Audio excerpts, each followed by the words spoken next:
Okay, so for this video, what I'm going to do is, well, this is part of my regular routine. I'm just going to feed a bin.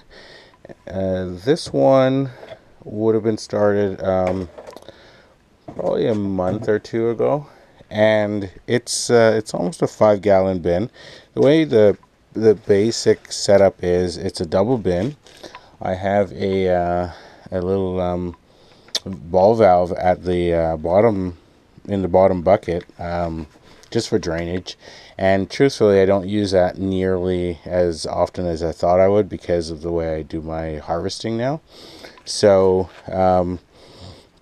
let's have a quick look here. So we can see that there's quite a bit of worm activity, even though this is pretty far along in the breakdown process. And this is without adding any additional moisture. In a previous video, I showed how I created a paper pulp that I combined with the compost from outside, just so that we can control the moisture levels. And it looks pretty good. Like, we do end up with some moisture collected in the bottom of the second bucket, but overall I think it's created a pretty good environment for the worms. And like I said, there's a good amount of activity. These are red wigglers, just in case anyone was wondering. So over here I have a couple more buckets.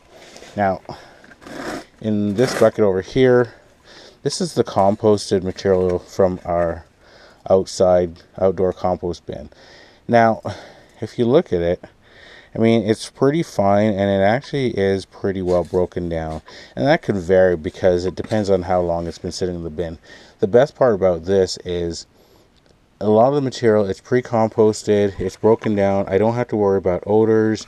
Bugs aren't a really big problem because we go through a whole screening process when we're extracting this from the bins outside.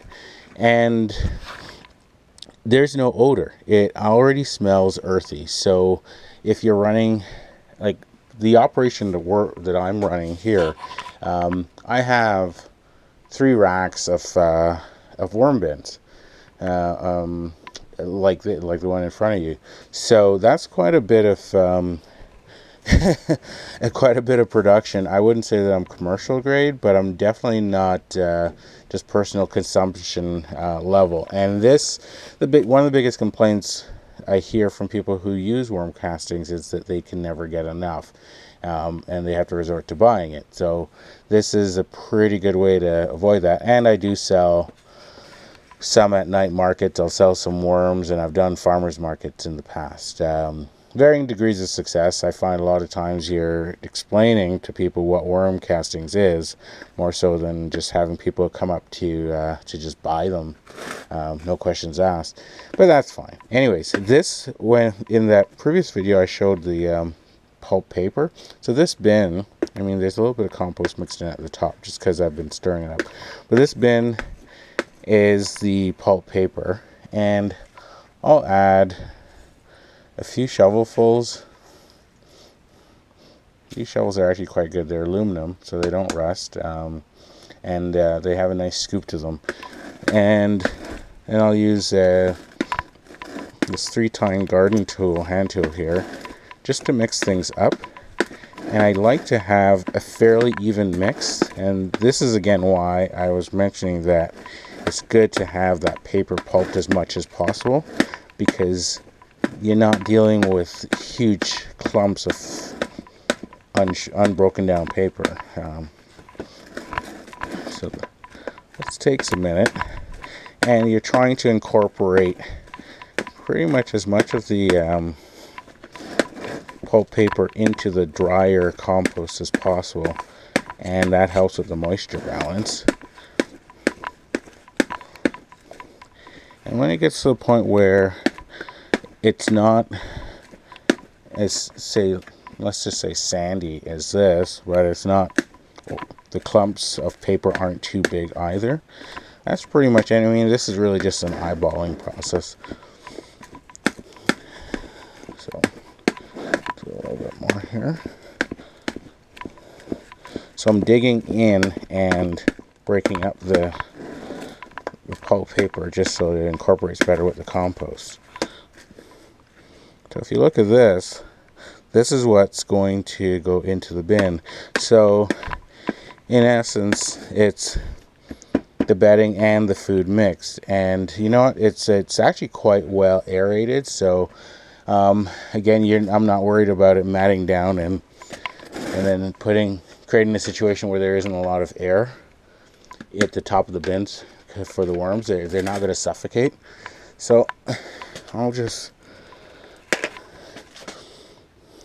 put this out of the way here. So then I'm going to scoop or fork or pull this material into the bin. And